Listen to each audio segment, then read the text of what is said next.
بعد هزيمه الزمالك من الاهلي 3-0 كالمعتاد. انا راجل زملكاوي خد بالك، يمكن مش طالع لك بتيشيرت الزمالك لكن تبقى فاهم ان انا زملكاوي. انا لاول مره قاعد بتفرج على ماتش اهلي والزمالك وانا مش مهتم، مش بتفاعل مع الهجمات. كره ناصر منسي دي ولا اهتميت بيها انها ضاعت، كل جون الاهلي ولا فارق معايا، لان انا مش متفاجئ الصراحه. انا قبل الماتش بقول لهم يا جماعه انا قلقان جدا ان احنا نخسر. تقريبا من يوم ما اتولدت 99% من ماتشات الزمالك والاهلي اللي الزمالك داخل ضامن فيها ان هو الاقوى بيخسر، وبيخسر واحد واثنين وثلاثه عادي. معلش خلونا اقول حاجه بتزعل الزملكاويه منهم انا، ان احنا حظنا عالي على بيراميدز، بنكسب بيراميدز باي حد، وبيراميدز حظه عالي على الاهلي، بيكسب الاهلي في كل الظروف، والاهلي حظه عالي على الزمالك. ايه المشكله؟ الاهلي كعبه اعلى من الزمالك، ايه المشكله؟ تقعد بقى تغلط نفسك وتقول لي ليله الديربي اسوأ كوابيسك، وتقول لي كان عندي صاحب اقول له ديربي يقول لي مراحب. لا معلش، انا راجل واقعي. الاهلي كعبه علينا يا جماعه، ايه المشكله؟ ممكن ناخد البطوله من الاهلي وفي نفس الوقت الاهلي يغلبنا، فين المشكله؟ بالمناسبه اخر 3 دوري الاهلي خدنا رايح جاي. الاهلي غلبك رايح جاي، انت لما كنت بتغلب الاهلي بتخسر الدوري.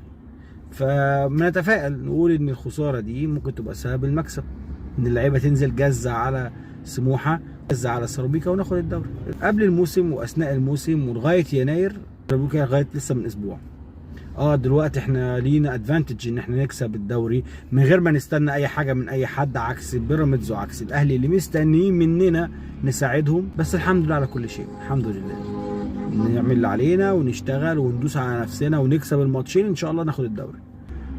الكونفدراليه ال 4 مليون دولار اللي هيحلوا مشاكل ايقافات القيد بتاعت النادي، ال 15 ايقاف قيد. طب انا ليه كنت بارد مع الماتش وما كنتش مهتم؟ لان انا بالنسبه لي عارف ان طالما الحاله دي معموله ان الاهلي وحش والاهلي مغلوب 3 قبل القمه، يبقى الاهلي هينزل يموت نفسه. نازل خايف من الزمالك، خايف من الزمالك. الاهلي ما نزلش براس حربه، ما نزلش بمحمد شريف، ما نزلش بكاموتش، الناس اللي اصلا بتبقى عبء على التشكيله. طاهر محمد طاهر عمرك شفته بيرفع رفعه في الماتش؟ شوطه. طاهر محمد طاهر نازل باك يمين عشان يقفل على بزيره. الاهلي كان نازل الماتش ده انا مش عايز اتغلب، انا طالع اتعادل 0-0.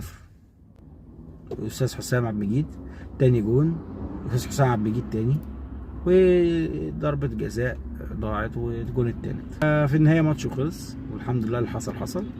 نركز في اللي جاي، حتى لو الموسم خلص بكونفدرالية بس ده احنا نحمد ربنا ونبوس ايدينا وش وظهر.